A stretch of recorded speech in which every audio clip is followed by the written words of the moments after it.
सोमेती अमास व्रत विधि। इस व्रत में विवाहित स्त्री अपने पति की लंबी आयु के लिए व्रत करती है। इसे पीपल पर दक्षिणा व्रत भी कहते हैं। इस दिन प्रातःकाल उठकर नित्य कर्म तथा स्नान कर स्वच्छ वस्त्र पहन ले। अब सभी सामग्री लेकर पीपल के वृक्ष के पास जाएं। पीपल की पूजा करें। पीपल की जड़ में सूत लपेट दें। भगवान का ध्यान करके पुष्प, अक्षत, चंदन, भोग, धूप, दीप इत्यादि अर्पण करें। फिर प्रेम पूर्वक हाथ जोड़कर भगवान की प्रार्थना करें। अब पेड़ के पीपल के चारों ओर ओम श्री वासुदेवाय नमः बोलते हुए 108 बार परिक्रमा करें।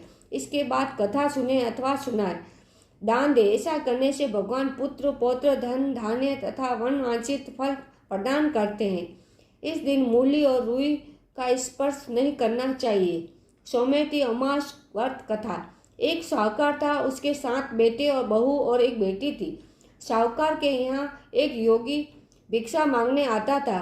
जब साहूकार की बहुएं जोगी को भिक्षा देती तो वह ले लेता, लेकिन जब बेटी भिक्षा देती तो वह नहीं लेता। कहता कि तू तो अभागिन है, तेरे हाथ से भिक्षा नहीं लूंगा। उसकी ये बात सुन सुनकर बेटी सूख कर कांटा होने लगी। एक दिन उसकी माँ ने पूछा कि बेटी, तुझे खाना खाने को मिलता है, अच्छा पहनने को मिलता है, फिर भी तू सूख कर कांटा हो रही है। अगर तुझे कोई परेशानी है तो हमें बता।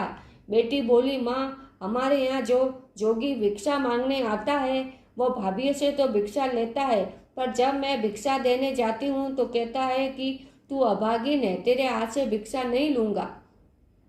दूसरे दिन जोगी जब भिक्षा लेने आया तो साहूकारनी बोली कि एक तू मेरी बेटी तुझे भिक्षा देती है, ऊपर से तू उसे ही अभागिन कहता है। जोगी बोला कि मैं तो जो उसके भाग्य में लिखा है वही कहता हूँ।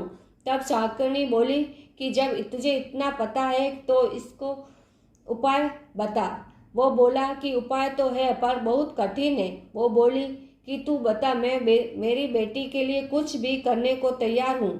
तब जोगी बोला कि 7 समुद्र पार एक शोभा धोबन रहती है, वो सोमेती अमावस्या का व्रत करती है, वही इससे सुहाग दे सकती है, अन्यथा जब इसकी शादी होगी तब इसके पति को फेरों में सांप काट लेगा और ये विधवा हो जाएगी। इतना सुनना था कि वह उठी और अपने बेटों को ये बात बताई और साथ चलकर सोना धोबन को ढूंढने के लिए कहा। सबने एक एक करके मना कर दिया तो वह अपनी बेटी को लेकर चल पड़ी सोना धोबन को ढूंढने।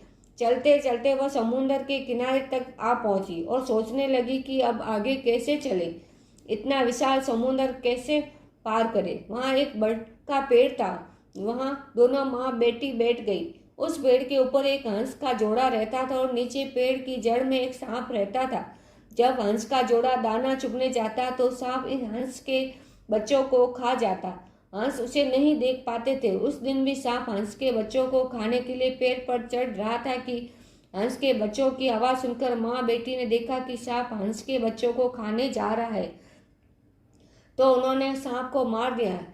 शाम को जब हंस का जोड़ा आया तो उन्होंने माँ बेटी को वहाँ बैठा पाया तो सोचा कि ये ही मेरे बच्चों को मार देते हैं। जैसे ही वे उन माँ बेटी को मारने को तैयार हुए कि पेड़ से बच्चों की आवाज़ सुनाई दी। उन्होंने देखा कि हमारे बच्चे तो जिंदा है। तब बच्चों ने उन्हें सारी बात बताई कि कैसे माँ बेटी ने उनकी जान बचाई। हंस ने उन्हें धन्यवाद दिया और उनका यहाँ आने का कारण पूछा। माँ ने सारी बात बताई और बोली कि हम यहाँ तक तो आ गए पर समझ में नहीं आ रहा कि आगे कैसे जाए। तब हंस बोले कि आप हमारे ऊपर बैठ जाओ, हम आपको समुद्र पार पहुँचा देंगे। इस तरह दोनों समुद्र पार पहुँच गई। उस सोना धोबन को घर ढूंढ लिया। अब वो सवेरे जल्दी उठकर सोना धोबन के घर का सारा काम करने लगी।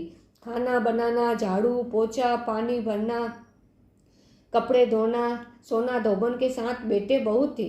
उसकी बहुएं बहुत कामचोर थी। काम को लेकर वह आपस में बहुत झगड़ा करती थी।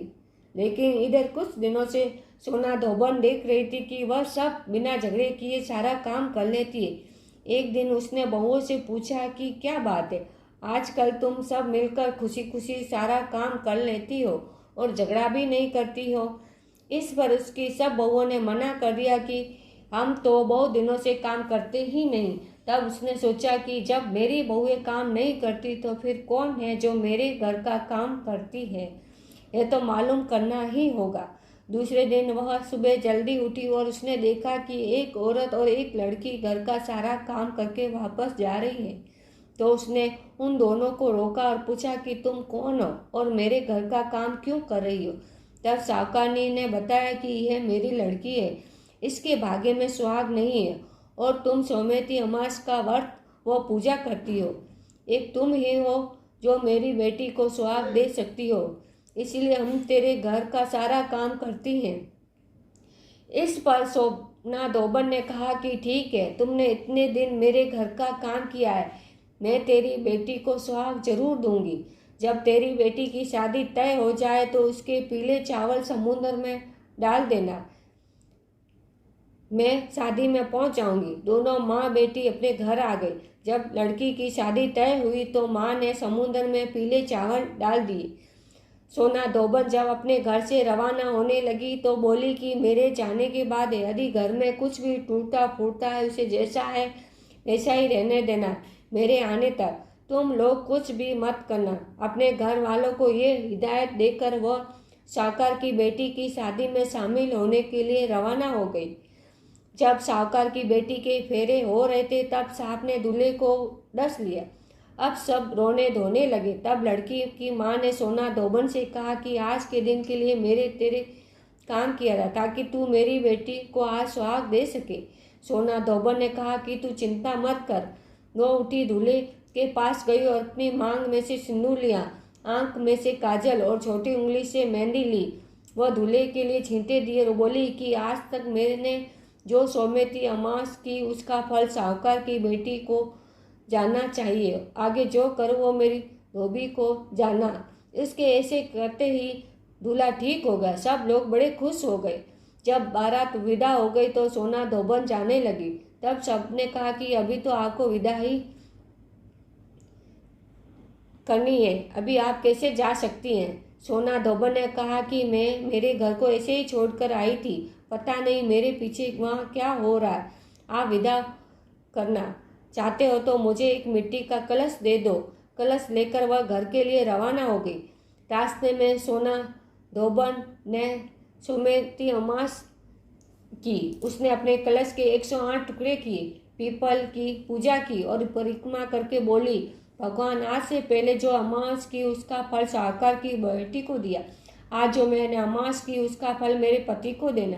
फिर कलश के टुकड़ों को गड्ढा खोदकर गाड़ दिया और घर के लिए चल दी। उधर घर पर उसका धोबी मर गया। सब धोबन का इंतजार कर रहे थे क्योंकि वह कह गई थी कि मेरे पीछे तुम लोग कुछ भी मत करना।